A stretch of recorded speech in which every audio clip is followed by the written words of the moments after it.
This is Middlesex Moments. I'm Jonathan Dowby, interim president of Middlesex Community College, and my guest today is Susan Salowitz, who's been registrar at Middlesex Community College, well, way into the previous century, right? Exactly. That makes us both sound old. When did you come to Middlesex? In 1982.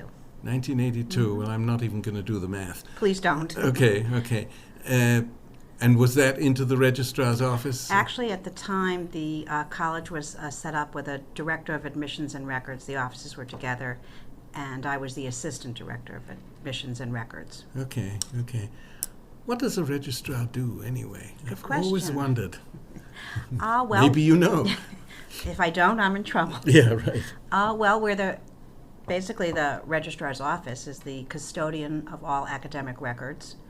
So if I want my C changed to an A, are you the person I go to who then says no, of course, but... I am the person, and the answer is right, no. Okay, well, I tried.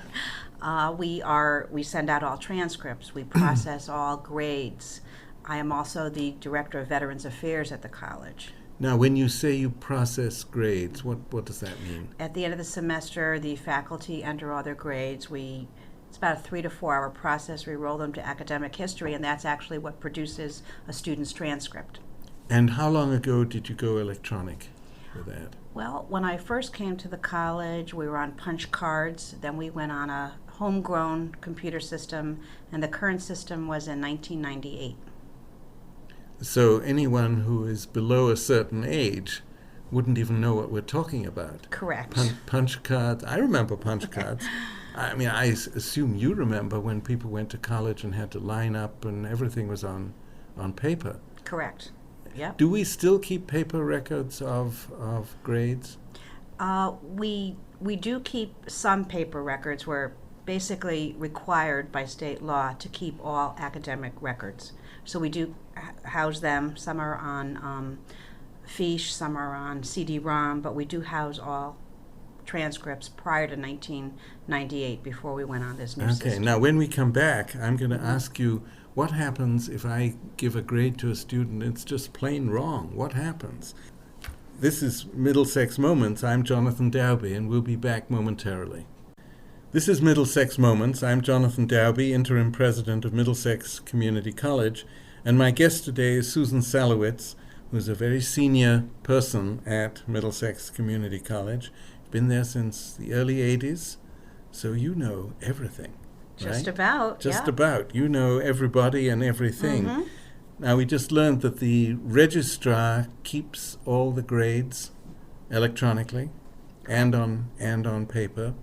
So what happens, I suppose it could happen, what if I'm a faculty member and I give somebody a B and it should have been an A and it was my fault, it was my mistake? What you can't just change it, can you? What happens? You can actually. If a faculty member has made a mistake, they just complete a simple form and document the reason why they're changing the grade, and we go ahead and change the grade and submit the new paperwork to the students so they know that it's been changed. Now, do you sometimes have changes going in a negative direction? Do you sometimes have somebody who got an A but they really ought to have a C? Occasionally that can happen. The faculty actually use, it's called banner self-service to enter the grades themselves. It's a drop-down menu, so there have been a few occasions where the wrong grade has been inputted. In that case, we still are mandated to change the grade, but we do ask that the faculty member call the student personally to indicate why their grade is being changed. So do people get angry with you or with the person who gave the grade, or both? Pretty much both. Usually we're the first line of fire that the student will call, and so we try to address the issue and try to accommodate the student by putting them in touch with the faculty member, giving them their email so we can, because it's a little disappointing if a student thinks they're going to get a B and of course, or received a B. And now, are you the office, or do you represent the office that decides if a person has enough grades and the right grades and all of that, credits, to graduate? Yes, actually, once the student meets with their faculty advisor and they submit a graduation application, it's up to my office and actually myself. I go through that application and certify the student to graduate. So you must do thousands of certifications every year, right? Probably not thousands, but definitely Hundreds. between 300 to 400, maybe a little more. So I'm doing the math in my head. If you're doing 300 or 400 actual graduations Right. every year, and you've been doing this for 30 years? 20 odd years. 20 odd, very odd years. Okay. Wow. You've been doing quite a lot. That's correct. Yep. And do you keep all grades of all students, even if it's 30 years ago? The actual graduation application, yes, we do. What about if I took one course in 1971 and then went off someplace else? Would you have a record of what that course was and what grade I got? Definitely. We're mandated to keep all those records, and it's important for the student because a lot of times 20, 30 years later, a student will apply for either another position or try to apply to another college, and it's our responsibility to make sure that grade gets sent to the other institution or to an employer. So you keep the transcripts. I mean, Correct. That's what it boils down to. Do they get sent off to people these days electronically or by mail, or how does that work? Believe it or not, it's still the old process by mail. The system is looking to see if there's an electronic way that we'll be able to transfer those courses, but currently it's by the old method. So if I email you and ask for a transcript, you will send it to me the old way, snail The mail. old snail mail, correct. And do I have to pay a fee for that? Or? Believe it or not, the community college system, I want to say a number of years ago, abolished the $3 transcript fee. So all transcripts, official, unofficial, are free to the student. What's the difference between an official and an unofficial transcript? Well, the unofficial is on just plain paper. It doesn't bear the college seal or my signature. Mm-hmm.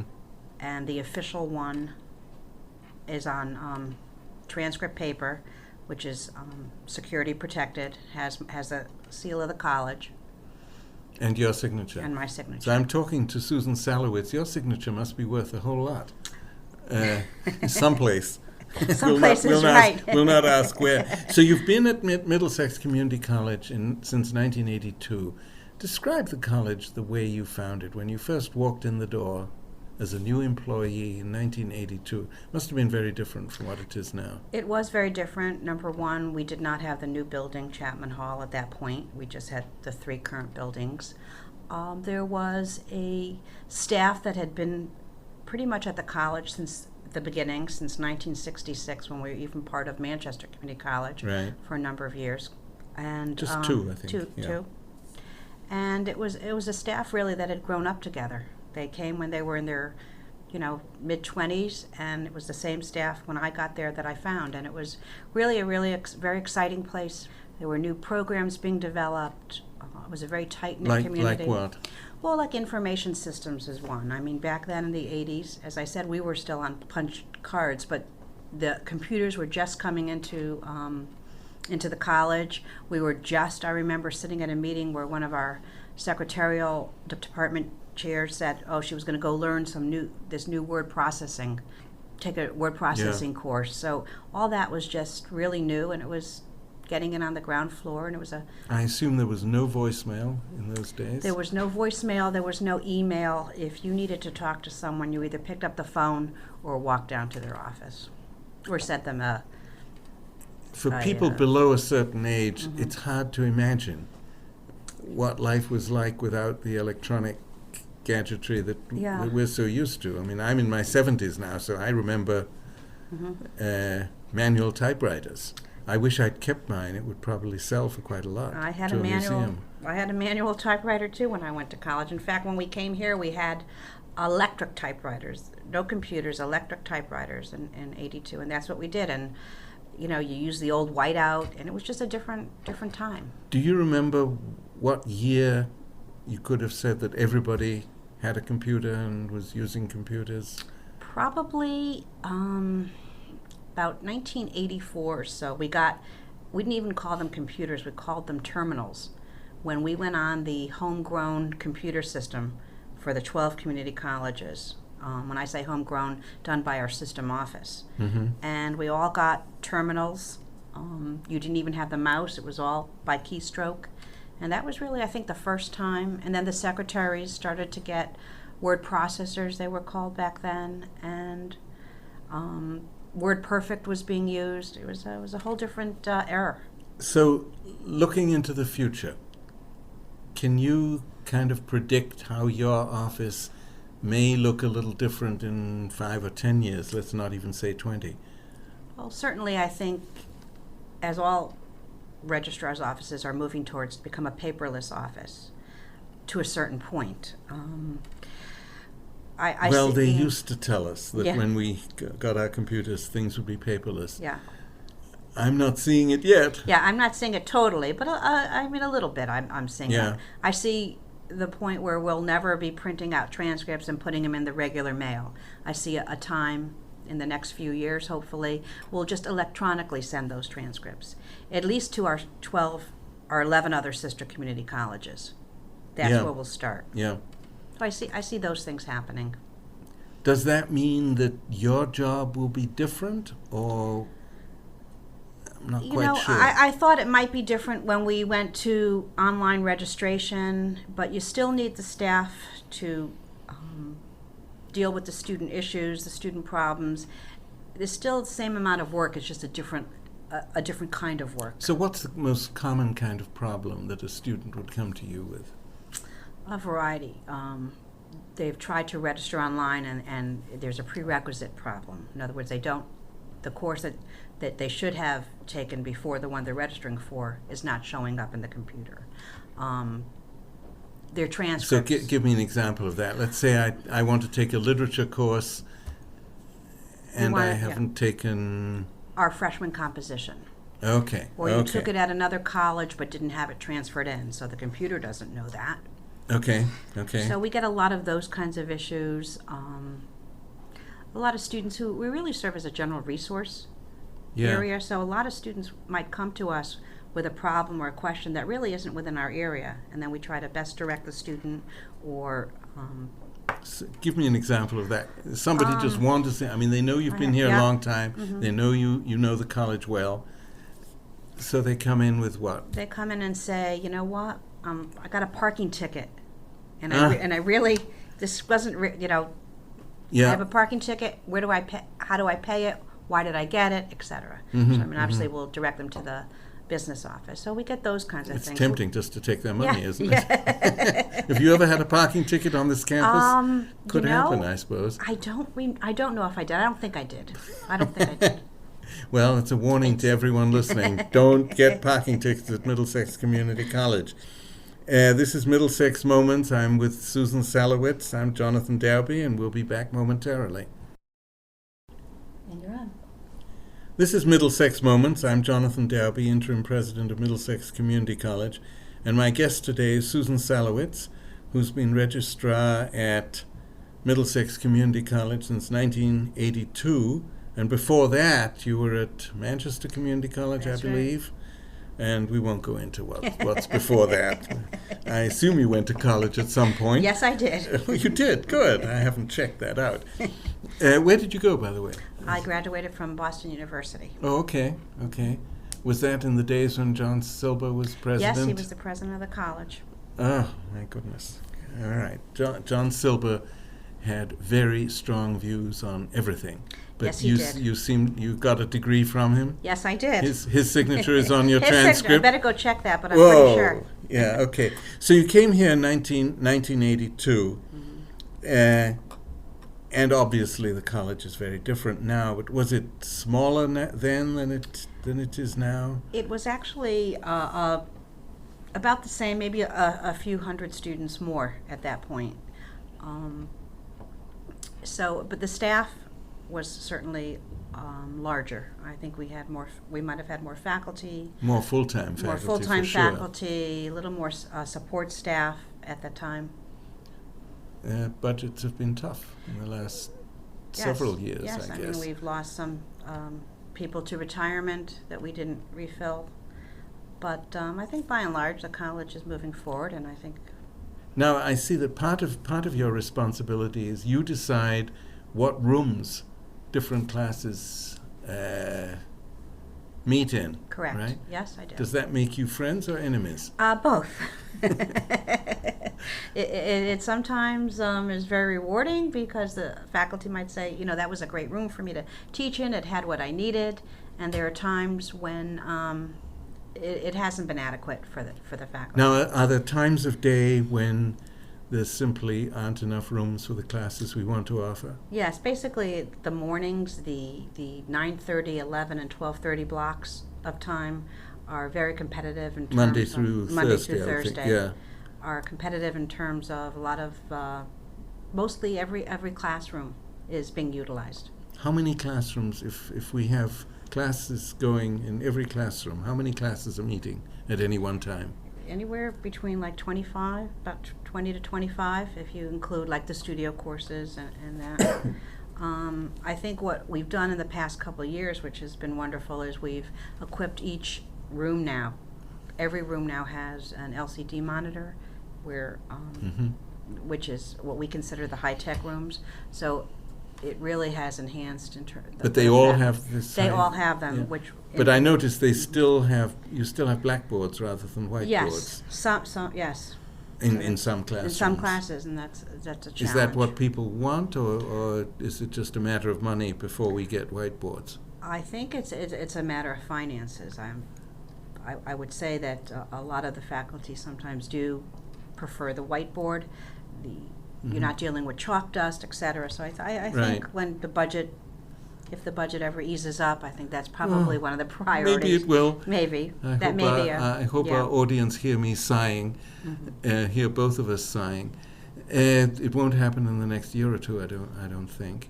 Now, I see that one of your other of the many responsibilities you have is you're very active with the veterans. Tell us a bit about that. Yeah, and that I find to be truly rewarding. I've been doing I am the veteran certifying official, and I've been doing that since I came in 1982. Now, what does a veterans certifying official do? It sounds very official. It is. Okay. I meet with each veteran. We talk. I counsel them in terms of what GI Bill program they might be eligible for, what kinds of paperwork they need, and then I submit their paperwork and their enrollments to the Veterans Administration, so they eventually will get their monthly stipend. In the last year, there have been, since the new GI Bill has come along, the post 9/11, I receive a tremendous amount of phone calls from potential students who are veterans. The college. So we should repeat your name. Any veteran who's listening, who's interested in maybe taking one course or becoming a full-time student or just taking a look at the college, should call Susan Salowitz, S-A-L-O-W-I. How does it? T-Z. Right. And more importantly, the phone number would be 860-343-5720. 343-5720. Do you find that, well, firstly, are there more veterans now at the college than there were, say, 5 years ago? Yes. In fact, in the last couple of weeks, I have received dozens of phone calls from veterans who have just gotten back from Afghanistan and Iraq that qualify for the new post 9/11 GI Bill, that I have set up appointments with to meet with me to discuss the benefits. The new GI Bill is unbelievable in terms of what they pay the student for housing allowance, for tuition and fees. So it's really, it's a wonderful, wonderful program, long overdue. And Middlesex, the new GI Bill, the housing allowance is paid off the zip code of the college that you attend. And Middlesex is with New Haven County in terms of housing allowance. So our housing allowance is more, a student receives more by going to Middlesex with the housing allowance than they might at another college, depending on where they're located. So it's a wonderful program, and I'm getting a lot. So any veterans who are thinking of going to college, listen up. You go to Middlesex Community College, and because of our zip code, seems a strange reason, Yes. but never mind, because of our zip code, your housing allowance may be more generous than it might be some other place. Certainly worth exploring. Definitely. Let's give people your phone number again. It's 860-343-5720. Okay. And if anyone missed the phone number, just call the college and ask for Veterans Affairs, and they'll find you. Yep, I'm sure. Tell they us a will. bit about the new center we have for veterans. We have a new center which is at all the other 11 community colleges in the four-year state schools. We have a Veterans Oasis Center, and it is a Oasis stands for something, but I don't remember what it is. Never mind. Yeah. Moving right along. It's a drop-in center Yeah. for It's veterans. not a place with palm trees. That's No, what I'm definitely saying. Yeah, not. okay. Definitely Okay. not. It is a veterans drop-in center that where veteran students can meet with each other, talk, study together. We have it staffed by veterans themselves. That's really important, because often veterans want to talk to someone who's been through a similar experience. Definitely. We have computers there. We have a TV to show PowerPoint presentations. And I'm assuming it's open to men and women, of course. Definitely. In In this fact, day and age. Yeah. two of our students that are staffing it, who are veterans, are women. So it's really just it's a wonderful place, and we do have a veterans outreach coordinator, in addition to myself, Peter Galgano, who is a veteran himself, a veteran of course. himself, a Marine. He's an employee of the college, and he has been wonderful in terms of talking to the students and getting this thing Now, moving. do you find that most veterans are full-time students? Do they come in first as a part-time student and then maybe go full-time? How does that work? Some do. To maximize your benefits, you obviously, if you're a full-time student, you get more per month. Although with the new GI Bill, you need to be just taking 7 credits. So I do have a lot of the new veterans coming in that start off with the 7 credits to get their housing allowance. Once they become comfortable at the college, they do go to full-time. Mm-hmm. Now, as we're finishing up, I've got to ask you, you've been here since 1982, so you must like the place. I absolutely love this college. What is it about the college that you particularly like? Well, I think it starts with the people that I work with, my colleagues. Yeah. It's a tight-knit community where we can disagree, yet still have that camaraderie. It just I found it very, very Yes. friendly. I've only been here a few months, of course, but very friendly, yeah. very nurturing, and our student population are wonderful. And for someone like myself who has been here for so long, it's really rewarding. I see these students out in the community. I see them getting full-time jobs, and it's very rewarding to know that I had some small part in shaping their future. Do they sometimes come back to talk to you when they... Oh, definitely, Yeah. definitely. Definitely. Do you And- sometimes talk to the children or nieces or nephews of people who've been here as students? Well, they come here as students, so Yeah. yes, right. So I might, in fact, one of our past student senate presidents, from I want to say 15 years ago, his children came to Middlesex, Oh, that's lovely. and I saw them as little children, and now I see them as adults, young Okay. adults coming to the college. This has been Middlesex Moments. My guest has been Susan Salowitz. Her phone number one more time, 860 343-5720. 5720. Take a look at our website, mxcc.comnet with 2 M's in it, comnet.edu. I'm Jonathan Darby, Interim President of Middlesex Community College. Have a good day.